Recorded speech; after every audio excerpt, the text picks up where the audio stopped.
30 ደቂቃ ብዙ ነው። 25 ደቂቃ እና ከዛ በላይ ሲሆን በሕክምና ቋንቋው ዲሌይድ ኢጃኩሌሽን ይባላል፣ ወይም የዘገየ ወይም ሪታርድድ ኢጃኩሌሽን ይባላል። ምክንያቶች ይኖሩታል። ከሆርሞን ውጭ የሆኑ ምክንያቶች፣ አንደኛ የአልኮል መጠጥ በሚኖራችሁ ጊዜ የስሜት መልክቱን ስለሚያዘገየው እርካታችሁም እንዲዘገይ ያደርጋል። ከሆርሞን ጋር ደግሞ ሲገናኝ የቴስቴስትሮን መጠናችሁ ዝቅ በሚልበት ጊዜ ዲሌይድ ኢጃኩሌሽን ወይም ቶሎ ያለመርካት ችግር ያጋጥማቸዋል። የብልት ያለመቆም ችግር ወይም የቆመ ብልት ጥንካሬውን አስጠብቆ የመቆየት ችግር ሲያጋጥማቸው አብዛኞቹ ሰዎች ቫያግራን ይጠቀማሉ። ቫያግራን ጊዜያዊ መፍትሄ ሊሰጥ ይችላል። ነገር ግን የብልት ያለመቆም ችግር ወይም ኢሬክታይል ዲስፈንክሽን የሚመጣበት ምክንያት አብዛኛው ጊዜ ከደም ስር ጋር የተያያዘ ችግሮች ናቸው። ሌላ ችግሮች እንዳሉ ሆነው የነርቭ ችግር ሊሆን ይችላል። ስር የሰደዱ ህመሞች፣ ለአንዳንድ ህመሞች የሚሰጡ መድኃኒቶች ይህን ችግር ሊያመጡት ይችላሉ። በአብዛኛው ግን ከአቴሮስክለሮሲስ ጋር የተገናኘ ወይም ከደም ስር ጋር የተገናኘ ችግር ይህንን በሽታ ሊያመጣ ይችላል። በተለይ ወንዶች 40 ዓመት ኦር እርሊ ኤጅ ላይ እንደዚህ አይነት ነገር የሚከሰት ከሆነ ወደፊት የልብ ህመም ሊያጋጥማችሁ እንደሚችል አመልካች ሊሆን ይችላል። ይህም ማለት ወደ ብልት የሚሄደው የደም ስር በጣም ቀጫጭን ነው። ስለዚህ አቴሮስክለሮሲስ ወይም እዛ አካባቢ ስብ መጠራቀም የሚጀምረው ከትንንሽ የደም ስሮች ነው። ይሄ ችግር በቶሎ ታውቆ ህክምና ካላገኘ እየቆየ ሲሄድ ትልልቅ የደም ስሮችን በመዝጋት ለልብ ችግር ሊያጋልጣችሁ ይችላል። እንዲህ አይነት ችግር ሲያጋጥማችሁ የጊዜያዊ መፍትሄ ከመፈለግ ይልቅ ምክንያቱ ታውቆ ዘለቀታዊ የሆነ ህክምና ብታደርጉ የተሻለ ነው። 50% የሚሆኑት ከ40 ዓመት በላይ የሆናቸው ወንዶች የዚህ ችግር ተጠቂ ናቸው። ኢሬክታይል ዲስፈንክሽን ወይም ያለመቆም ችግር ወይም ደግሞ ከቆመ በኋላ የማቆየት ወይም ሜንቴን የማድረግ ችግር ያጋጥማቸዋል። እንዲሁም እድሜያቸው ከ40 ዓመት በታች የሆኑ ወንዶች ሊያጋጥማቸው ይችላል። ይሁንና አብዛኛውን ወንዶች ግን ይሄን ችግር ወደ ሐኪም ቀርቦ ለማወያየት ይፈራሉ። ይሄ ችግር ሳይኮሎጂካል ሊሆን ይችላል ወይም ስነ ልቦናዊ፣ እንዲሁም ፊዚካል የምንለው አካላዊ ሊሆን ይችላል። የግንኙነት ፍላጎታችሁ እንዲነሳሳ አንጎላችሁ፣ ነርቫችሁ፣ ጡንቻዎቻችሁ፣ የደም ፍሰታችሁ እንዲሁም ሆርሞናችሁ ከፍተኛ ሚና ይጫወታሉ። ከነዚህ ውስጥ አንዱ ላይ እክል ከገጠመ ደግሞ የዚህ ችግር ተጠቂ ልትሆኑ ትችላላችሁ። ለኢሬክታይል ዲስፈንክሽን ወይም ያለመቆም ችግር ያጋልጣችሁ የሚችሉት ምክንያቶች የልብ ህመም ካለ፣ የደም ግፊት፣ የስኳር በሽታ፣ የኮሌስትሮል መጠን ከፍ ማለት፣ ከፍተኛ የሆነ ውፍረት ካለ፣ እንዲሁም የምታጨሱ ከሆነ፣ ድባቴ ወይም ድብርት ካለባችሁ፣ ከፍተኛ የሆነ ውጥረት፣ ጭንቀት ካለባችሁ፣ ወይም በጓደኝነታችሁ ወይ በሪሌሽንሺፓችሁ ችግር ካለ የዚህ ችግር ተጠቂ ልትሆኑ ትችላላችሁ። ምን አይነት የህክምና አማራጮች አሉት የሚለውንም እኒህ ግንኙነት ላይ ጥሩ አቋም እንዲኖራችሁ የቴስቴስትሮን ምርቶቻችሁን ሊጨምሩ የሚችሉ ምግቦችን መመገብ፣ እንዲሁም ደግሞ የፕሮላክቲን መጠናችሁን ሊቀንሱላችሁ የሚችሉ ምግቦችን መመገብ ጥሩ ነው። ቴስቴስትሮን የሚጨምሩ ምግቦች በተለይ የፕሮቲን ይዘታቸው ከፍ ያለ ምግቦች ሲሆኑ ቆንጆ ነው። ዚንክ ያላቸው ምግቦች፣ የቫይታሚን ዲ መጠናቸው ከፍ ያለ ምግቦች ቆንጆ ናቸው።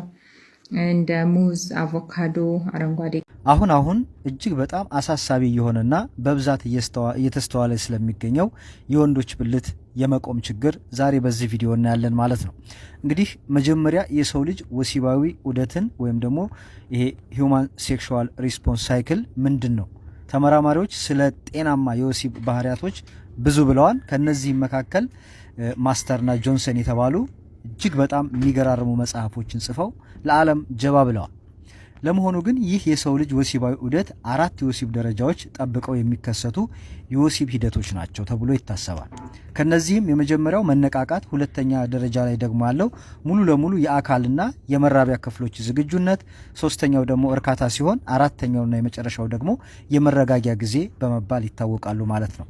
ይህ ከእርካታ በኋላ ዝግጁ የነበሩ የሰውነት ክፍሎች ወደ ቀድሞው ይዞታቸው በሚመለሱበት ጊዜ አራተኛው ደረጃ የመረጋጋት ጊዜ ይባላል ማለት ነው። እስቲ ስንቶቻችንን የወሲብ ችግር አጋጥሞን የሕክምና እርዳታ ይጠየቅ ነው? ስንቶቻችን ከፍቅር አጋራችን ጋር የወሲብ ችግሮቻችንን በግልጽ የምንነጋገረው? እስቲ ኮሜንት ላይ አስቀምጡልኝ። እንግዲህ የወሲብ ችግር ትዳርን እስከ ማፍረስ፣ ቤተሰብን እስከ መበተን የሚደርስ ችግር ነው። በዓለም አቀፍ ደረጃ ይህ ችግር እንደ አእምሮ ህመም ይወሰዳል። እኛ ሀገር ላይ ይህ ችግር መናገር እንደ ነውር ከባህል የወጣ ተብሎ ስለሚቆጠር ይሄ ችግር ያለባቸው ሐኪሞችን የማማከር ወይም ደግሞ የፍቅር አጋሮቻቸውን የማናገር ወይም ደግሞ የማስረዳት ባህሉ የለንም። አንድ ማወቅ ያለብን ነገር ግን የወሲብ ችግር በወንድም በሴትም ምክንያት ሊሆን ይችላል። እንደ DMS-IV የተባለው የሳይኮሎጂ መጽሐፍ የወሲብ ችግሮች በአራት ይከፍላቸዋል። እነዚህም የወሲብ ፍላጎት ችግር፣ እንዲሁም ደግሞ የመነቃቃት ችግር፣ የእርካታ ችግርና እንዲሁም በወሲብ ጊዜ ህመም መኖር በማለት በአራት ይከፈላሉ። በወንዶች ላይ የሚስተዋለው የብልት መቆም ችግር ምንድን ነው? ይህ ችግር ወንዱ ወሲብ ለማድረግ እንቅስቃሴ ውስጥ ባለበት ወቅት በተለያየ ምክንያት ብልቱ ዝግጁ አልሆን ሲል ማለት ነው።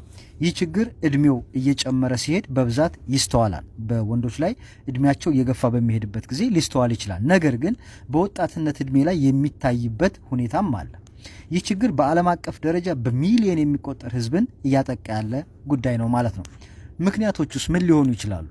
ከምክንያቶቹ መካከል አደንዛዥ ዕፅ መጠቀም፣ ድብርት፣ ጭንቀት እንዲሁም ደግሞ የቴስቶስትሮን ሆርሞን ማነስ፣ የደም ግፊት፣ ስኳር በሽታ፣ የልብ ህመም፣ የደም ስር በሽታ፣ የጉበትና የኩላሊት በሽታ፣ የአልኮል መጠጥ፣ ሲጋራ ማጨስ፣ የአንጎልና የህብረ ሰረሰር ጉዳት መኖር፣ የኮሌስትሮል መጨመር፣ ከመጠን በላይ ውፍረት፣ ስትሮክ በሽታ፣ የእንቅልፍ ችግር፣ የሆርሞን መዛባት፣ የመድኃኒቶች የጎንዮሽ ጉዳት ለምሳሌ ለድብርት እንዲሁም ደግሞ ለጸረ ግፊት የሚታዘዙ መድኃኒቶች የሚጠቀሙ ሰዎች በትዳር መሃል ስጋት እና ፍራቻ መኖር እንዲሁም በፍቅር ግንኙነት መሃል ችግር መኖር እንደ ምክንያት ይጠቀሳሉ ማለት ነው። እንግዲህ እነዚህ ምክንያቶቹ ናቸው ማለት ነው። ተያያዥ ጉዳቶች ውስጥ ምንድን ናቸው? በራስ መተማመንን ማጣት፣ የፍቅር ግንኙነት መበላሸት፣ ልጅ ለመውለድ መቸገር፣ በራስ ማዘን እና መሸማቀቅ፣ ጭንቀት፣ ፍራቻ እንዲሁም ደግሞ እስከ ቤተሰብ መበተን ሊያደርስ ይችላል ማለት ነው። እንዴት መከላከል ይቻላል? ጤናማ የሆነ የአኗኗር ዘይቤን መከተል፣ የአካል ብቃት እንቅስቃሴ ማድረግና ለሌሎች የጤና እክሎች ካሉ በወቅቱ መታከም እጅግ በጣም ተገቢ ነው ማለት ነው። በማህበረሰባችን ያሉ የተሳሳቱ አመለካከቶች ውስጥ ምንድን ናቸው?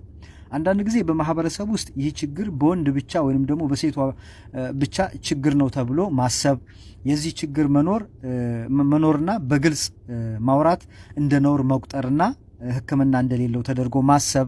የሕክምና አማራጮቹ ምንድን ናቸው? ለመሆኑ እንደዚህ አይነት ችግር ያለባቸው ሰዎች ምን አይነት የሕክምና አማራጮች አሉ? የመጀመሪያውና ዋነኛው ነገር እንደዚህ አይነት ችግር ሲከሰት በጥንዶች መሃል በግልጽ መነጋገርና መወያየት ከዛም መግባባት ይጠበቅባቸዋል። ከዛም በግልጽ የጤና ባለሙያ ማማከር፣ አንዳንድ ጊዜ የስነ አእምሮ ጤና ባለሙያ ማማከር አስፈላጊ ሊሆን ይችላል ማለት ነው። ተያያዥ የጤና እክሎች ካሉም ጎን ለጎን መታከም ያስፈልጋል። የሚዋጡ መድኃኒቶች በሐኪም ትዕዛዝ እንደ አስፈላጊነቱ ሊታዘዙ ይችላሉ ማለት ነው። ይሄ የቴስቶስትሮን ሆርሞን የመተካት ህክምና እንዲሁም ደግሞ የቀዶ ጥገናና ሌሎች የህክምና አማራጮችም ሊሰጡ ይችላሉ ማለት ነው። የተወደዳችሁና የተከበራችሁ የጁሲ ሚዲያ ቤተሰቦች ለዛሬ ብታዳምጡት ያልኩት በተለይ በስፋት በአሁን ሰዓት እጅግ በጣም እንደ ሰደድ እሳት እየተቀጣጠለ ያለው የወንዶች የብልት ያለመቆም ችግር ይህን ይመስል ነበር። ከሁሉም በላይ ግን ጭንቀትን ማስወገድ፣ ፍርሃትን ማስወገድ፣ ሱስን ማስወገድ፣ የአካል ብቃት እንቅስቃሴ ማድረግ እነዚህ እጅግ በጣም ወሳኝ የሚባሉት ነገሮች ናቸው ማለት ነው።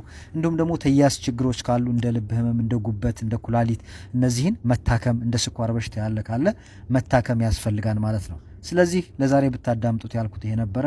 ነገ በሌላ መረጃ እስከምንገናኝ በያላችሁበት ሰላማችሁ ብዛምላችሁ። እኔም ጆሲ ነኝ ከጆሲ ሚዲያ። መልካም ምሽት።